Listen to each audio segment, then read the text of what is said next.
Hello and welcome दोस्तों, आप सभी का स्वागत है मेरे यूट्यूब चैनल पर। मैं हूं निदा और मैं आज आप सभी को बताने जा रही हूं जो कि लेडीज़ हैं, जल्दी कंसीव करना चाहती हैं और कंसीव नहीं कर पा रही हैं, उनके लिए बेहतरीन 3 टिप्स जिससे आप आसानी से कंसीव कर सकती हैं।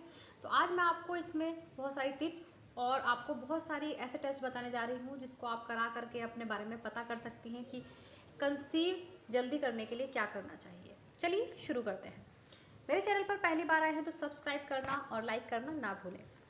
देखिए फ्रेंड्स, प्रेगनेंसी के लिए यानी कि कंसीव करने के लिए मेल एंड फीमेल दोनों पार्टनर का नॉर्मल होना बेहद ज़रूरी है। नॉर्मल होने का मतलब है जो चीज़ें मैं आपको अभी बताने जा रही हूँ वो चीज़ें उनकी नॉर्मल होना बेहद ज़रूरी है। देखिए, तो पहले हम बात करते हैं फीमेल की। तो फीमेल का नॉर्मल होना क्या क्या चीज़ें ज़रूरी हैं जो ज़रूरी बहुत ज़्यादा ज़रूरी हैं। पहला, आपका यूट्रस नॉर्मल ठीक होना चाहिए, आपकी फैलोपियन ट्यूब्स ठीक होनी चाहिए यानी कि ओपन होनी चाहिए, नॉर्मल होनी चाहिए। तीसरा, आपकी एग की क्वालिटी वो बिल्कुल ठीक होनी चाहिए। तो ये 3 चीज़ें फीमेल के लिए बेहद ज़रूरी हैं, यूट्रस का नॉर्मल होना, fallopian tube and egg quality, good egg quality. Okay, अब इसके बाद हम करते हैं मेल पार्टनर की बात। उसके लिए क्या चीज़ ज़रूरी है? उसके लिए स्पर्म्स काउंट्स और उसके जो स्पर्म्स की क्वालिटी है ये होना बेहद ज़रूरी है। तो इसके लिए आपको सीमेन एनालिसिस आप करा सकते हैं अगर आप कंसीव नहीं कर पा रही हैं तो ये चीज़ें मेल पार्टनर के लिए ज़रूरी हैं। अब अगर सब चीज़ें नॉर्मल हैं तो प्रेग्नेंट होने के अच्छे चांसेस हैं, आप आसानी से प्रेग्नेंट हो सकती हैं, जो चीज़ें मैंने आपको बताई हैं। इसके अलावा पार्टनर के लिए 3 चीज़ें अवॉइड करनी है। अगर आप कंसीव करना चाहती हैं तो आपको 3 चीज़ें अवॉइड करनी हैं। वो चीज़ें क्या हैं?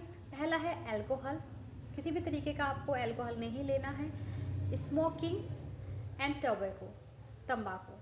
तो ये 3 चीज़ें आपको बिल्कुल अवॉइड करनी है जब आप कंसीव करने की प्लानिंग कर रहे हो। ये दोनों फीमेल और मेल पार्टनर दोनों के लिए है। तो ऐसा नहीं है कि सिर्फ मेल ही ये चीज़ अवॉइड करे, फीमेल को भी करना पड़ेगा। और इसके अलावा आपको हेल्दी डाइट लेनी ज़रूरी है। हेल्दी डाइट में क्या चीज़ आती है? जिसमें हाई एंटीऑक्सीडेंट हो। अब हाई एंटीऑक्सीडेंट किस में होंगे? ग्रीन वेजिटेबल आप खा सकते हैं, लॉट्स ऑफ फ्रूट्स आप खाएं, उससे आपके अंदर काफ़ी अब बहुत ज़्यादातर जो डॉक्टर्स होते हैं वो च्यवनप्राश खाने के लिए रिकमेंड करते हैं क्योंकि इसमें 30% एंटीऑक्सीडेंट्स होते हैं। तो ये आपको अच्छे से ध्यान रखना है। अगर आपको आप जल्दी कंसीव करना चाहती हैं तो ये चीज़ें आपके अंदर नॉर्मल होना बेहद ज़रूरी है। तो इसके लिए अब इसके अलावा चौथी चीज़ है, आपको इंटीमेट आप जब संबंध बनाए तो अपने फर्टाइल विंडोज़ में बनाएं, यानी कि जब आपका ओवुलेशन टाइम हो। अब ओवुलेशन टाइम आपको अपना कैसे पता होगा? कि आपको पता होना चाहिए आपकी जो पीरियड है यानी कि आपकी जो मेंस्ट्रुएशन है उसकी हिस्ट्री क्या है, यानी कि आपके जो पीरियड साइकिल है वो कितने दिन की है। आपकी पीरियड साइकिल 28 डेज़ की है या 30 डेज़ की है या 32 डेज़ की है या 25 डेज़ की है। तो ये चीज़ आपको पता होगी कि आपके पीरियड्स कितने दिन में आते हैं। तो उसी के हिसाब से आप अपना ओवुलेशन टाइम निकाल सकती हैं। ओवुलेशन टाइम निकालने का आसान तरीका है, वैसे मैंने इस पर वीडियो बनाई है, लिंक डिस्क्रिप्शन में दिया है। तो ओवुलेशन टाइम आसानी से निकाल सकती है। जिस दिन आपको पीरियड स्टार्ट हो रहे हैं उसको डे फर्स्ट काउंट कीजिएगा, और अगर आपके 28 डेज़ के पीरियड हैं तो आपका जो 13, 14, 15 डेज़ जो आपके बैठेंगे फर्स्ट डे से आप काउंट करेंगे तो वो आपका फर्टाइल विंडो है, यानी कि आपका ओवुलेशन टाइम है। उस टाइम पर प्रेग्नेंट होने के चांसेस सबसे ज़्यादा होते हैं क्योंकि एग रिलीज़ होता है और उस टाइम पर आप आसानी से कंसीव कर सकती हैं। तो फ्रेंड्स, ये 4 चीज़ें आपको बिल्कुल ध्यान में रखनी है, क्या क्या चीज़ प्रेग्नेंट होने के लिए बेहद ज़रूरी है। तो उम्मीद करती हूँ आप सभी को वीडियो समझ आई होगी और पसंद आ गई। भी पूछना चाहें तो आप मुझसे कमेंट बॉक्स में पूछ सकते हैं। Thank you so much.